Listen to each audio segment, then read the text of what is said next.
Hello friends, welcome to foodie 7। নিত্য নতুন ও traditional রেসিপির জন্য এখনই সাবস্ক্রাইব করুন আমার চ্যানেল ফুডি 7। নতুন রেসিপির আপডেট সবার আগে পেতে চাইলে বেল নোটিফিকেশনটি অন করে দিন। আজ আমি একটা মাছের ডিমের রেসিপি দেখাবো, যে রেসিপিটা আমি ঠাকুমার হাতে ছোটোবেলা থেকে খেয়ে এসেছি।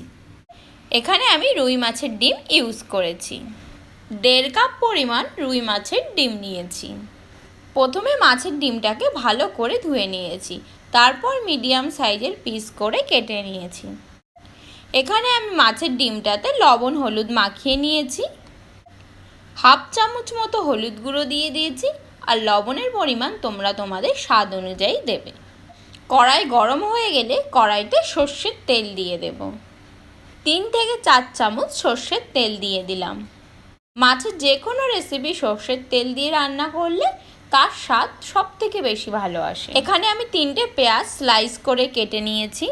10-12টা রসুন কুচি করে কেটে নিয়েছি। 5 থেকে 6টা কাঁচা পাকা লঙ্কা নিয়েছি, সেটাকেও কুচি করে কেটে নিয়েছি। কড়াইয়ের তেল গরম হয়ে গেছে, তেলে এখন আমি রসুন কুচিগুলোকে দিয়ে দেব।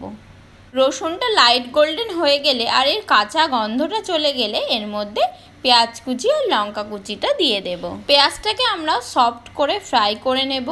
বেশি ফ্রাইয়ের দরকার নেই, এর কাঁচা গন্ধটা চলে গেলেই এর মধ্যে আমরা মাছের ডিমটাকে দিয়ে দেব।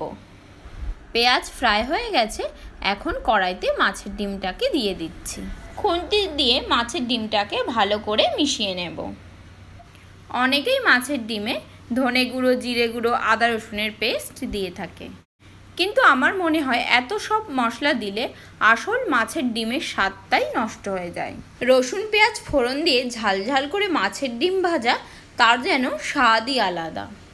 এখন মাছের ডিমটাকে ভালো করে ফ্রাই করে নেব। কন্টিনিউ এটাকে নাড়াতে থাকতে হবে, নইলে এটা নিচে লেগে যেতে পারে। তেলের পরিমাণ আমি এখানে অল্প দিয়েছি, তোমরা বেশি তেল পছন্দ করলে আরও একটু তেল দিয়ে নিতে পারো। মাছের ডিমে প্রচুর পরিমাণে প্রোটিন, ওমেগা-3 ফ্যাটি অ্যাসিড আর ভিটামিন B12 থাকে, যেটা আমাদের হার্ট আর ব্রেনের জন্য খুবই ভালো হয়। এছাড়াও এর আরও অনেক উপকারিতা আছে। তোমরা দেখতে পাচ্ছ মাছের ডিমের লালচে ভাবটা চলে গিয়ে হলুদের রঙটা চলে এসছে, কিন্তু এটা এখনও ফ্রাই হয়নি, এটা এখনও নরম আছে। ফ্রাই হয়ে গেলে মাছের ডিমগুলো নিজের থেকেই দলা বেঁধে যাবে। মিডিয়াম থেকে লো ফ্লেমে মাছের ডিমগুলোকে ভাজা করে নেব। মাছের ডিমটাকে ফ্রাই করার সময় এটাকে কড়াইতে রেখে এদিক ওদিক চলে গেলে হবে না, সামনে দাঁড়িয়ে নাড়তে নাড়তে এটাকে ফ্রাই করতে হবে। মাছের ডিমগুলোর উপরে একটা লালচে ভাব চলে আসলে বুঝতে হবে যে মাছের ডিমগুলো ফ্রাই হয়ে গেছে। তোমরা দেখতে পাচ্ছ এই ডিমগুলোর উপরে একটা হালকা লাল রঙের লেয়ার পড়ে গেছে। এখানে আমার মাছের ডিমগুলো ভাজা হয়ে গেছে। এখন আমি ফ্লেমটাকে অফ করে দেব।